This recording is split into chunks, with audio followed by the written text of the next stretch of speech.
Hey, what's up, everybody? This is going to be a Euros French game on Tour of Egypt. It's going to be one of the classic maps because this really is a classic map this time. But anyway, so we're gonna scout the map. So this is a popular 3 vs 3 map, obviously. It's obvious for people who play the game that it is.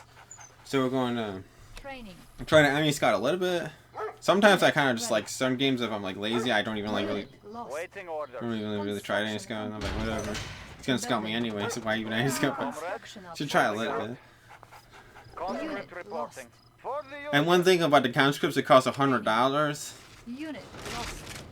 It's a little bit cheaper than filling up with the GI, even though slightly weaker. It's kind of more cost efficient to fill up a pyramid with one, because you're only really trying to kill scouts with that, unless you put a lot in and you're trying to make them forget and then run into the pyramid by accident. New construction options. And I think that taking a far pyramid is slightly more important. And so this game you could like rush, you could go 1 miner from War Factory. It's like a lot of different things with Soviet you could do to try to beat the Allies, but like I noticed there's a lot of things that you can't do. If you're playing against a pro, like a pro Allies, there's less and less tactics that are like plausible. Unit ready. Because the Allies could just like build up more miners than you, make a strong defense, and then like, hey, your rush isn't really going anywhere. But strong Soviets kind of know like how to like keep their attack, you know, powerful and going strong. Unit ready. I'm just monkeying around with this. See, he's gonna control that. Oh, so I did get one of his pyramids. War miner here. We will need building Soviet economy. So what I do is sometimes I make like round things and go more miners. If this was RA2, by the way, because there's a RA2 version of this map, but it just doesn't have the pyramids, it's out of the house. Your tanks build a lot faster early game, so it's like more of a lot of more early game pressure to do something. Like you could get like a, you know, tanks flying out of your war factory and just like rush in with a bunch of dogs. Unit ready. Order. Construction complete. Building.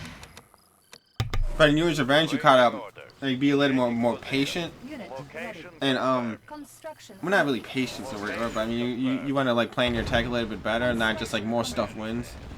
Unit lost. Unit ready. That was actually good to kill this IV, slowing down his defenses. Building. Ready, comrade. Vehicle reporting. His miners aren't supposed to go there. He just realized it. Some players are really noob. Actually, the miner run all the way out, and he'll lose 2 miners. It happens to me like very rarely in this map, but it does happen. Like if you're like, it was like 2 in the morning, and you're like half asleep. So there you go. Oh, that dog is owning. The dog almost got a sniper. Oh my god. The dog literally almost killed a sniper. That would be like that'd be like RoboCop dog, RoboCop's dog if that happened. Oh my god. Unit ready. On hold. Vehicle reporting. Location confirmed. New rally point established. So here comes Waiting orders. Here's our guy that desolated color. So like he's not going heavy air, so I'm gonna don't need a lot of air defense. Unit ready. And notice I could go for 3 factories, even 4. 3 factories, like get the refineries in the right spot, and maybe even go for a 4th if I didn't want to make supers. But I found that I think supers is a better option. Because when you make a super, it actually makes you slightly have maybe a little less tanks for a little bit, but not that much less. Because you had to spend money on your battle lab than the 3rd war factory. But overall, it's way better because you're going vulnerable. It's like one of the strongest super weapons in the game. The 6 super weapons, but I mean. The strongest super weapons are probably like the Iron Curtain and the Psychic Dominator. But like, for Yuri, I think like the Genetic Mutator might be stronger than the Psychic Dominator because like it gives you money, you could use them to attack, you could use it to have more units in your opponent.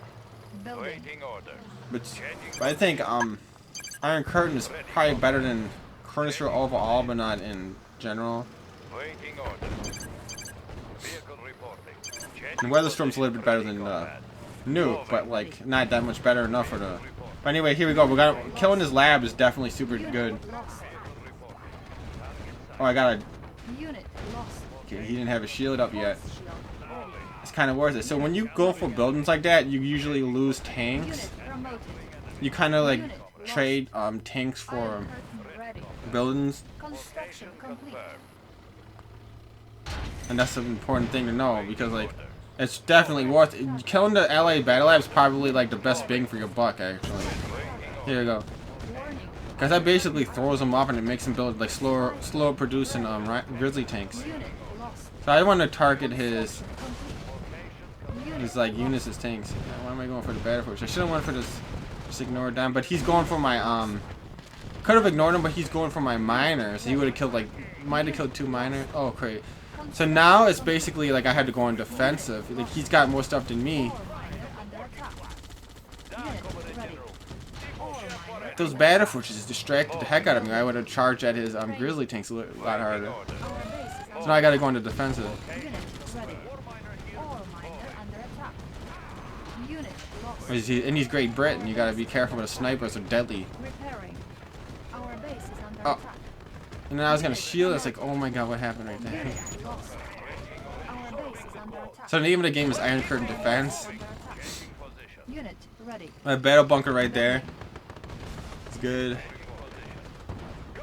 And that's actually funny. His battle fortress was actually in the red, and he just like went to the corner of the map when I had to deal with his other units. So Vehicle reporting. yeah, this is a fun map. But I mean, Unit if he's a pro allies, he knows what to do. insufficient. Vehicle funds. reporting. Unit ready. On hold. Cancel. Construction. Oh, mass battle fortresses is a tactic though, but there's some YouTubers that like Under attack. are gonna show like mass battle forces and do it every game, and like that's a reliable, consistent tactic. It's really not consistent, but it is a good tactic, but it's not really consistent or reliable. But it is very strong. I mean, it depends when you do it. I mean, the timing of it, but just in general. I mean, Unit that's just a topic for another video. But I mean, lost. this guy he'll beat you with mirage tanks. He's not gonna go mass battle forces, but he's pressuring with 2 Construction complete. battle forces with sniper IRA. Unit ready. Um. On hold. And always remember, if they decibomb with 5 desolators, Seal kills the 5 faster than the sniper will. But a sniper is actually just way better in general than for anti-infantry because of the range. Range, Our base is under attack. Waiting order. but it just kills him slower. So Lost. he's gonna die instantly. And if he has GIs in there, Repairing. the GIs are gonna do bunker bust and they're gonna kill those Our base is under sentry guns. So I'm waiting for my Iron Curtain because I really can't. I'm actually weaker than him. He's got, building. even though it's only 3 IRVs plus the battle fortresses plus the grizzly tanks. If I charge in, the battle fortresses are gonna run away. He's gonna tank control him and I'm gonna die. Ready. Unit lost. See, if I would have charged it, I would have been ending the game right there. If you gotta know the subtlety, or you're gonna never win against a pro ally. Ready. Iron curtain. Nuclear missile is good for sure. Construction complete. On hold. I don't see if I can sneak in some terror drones, but he's gonna probably get. Well, he already has the engineer IFVs. Warning. Nuclear missile launched. Oh look, he saved them. I think I had a drone in there. I'm not 100% sure, but he just healed it and looked like it. Warning. Iron curtain. So I decided 2 war factories better than a purifier. Shielded 1.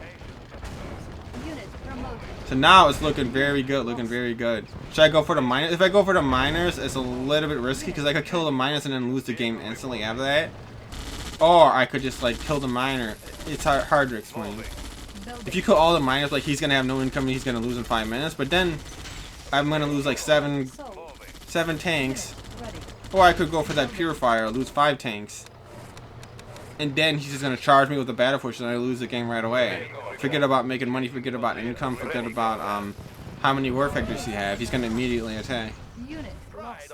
And Soviet, you gotta conserve your initiative and conserve your lead. In RA2, it's just like get more crap faster and just run in and be an idiot. And, Unit but look, lost. yeah, he went in too deep right there. It's kind of like tower diving in League of Legends a little bit.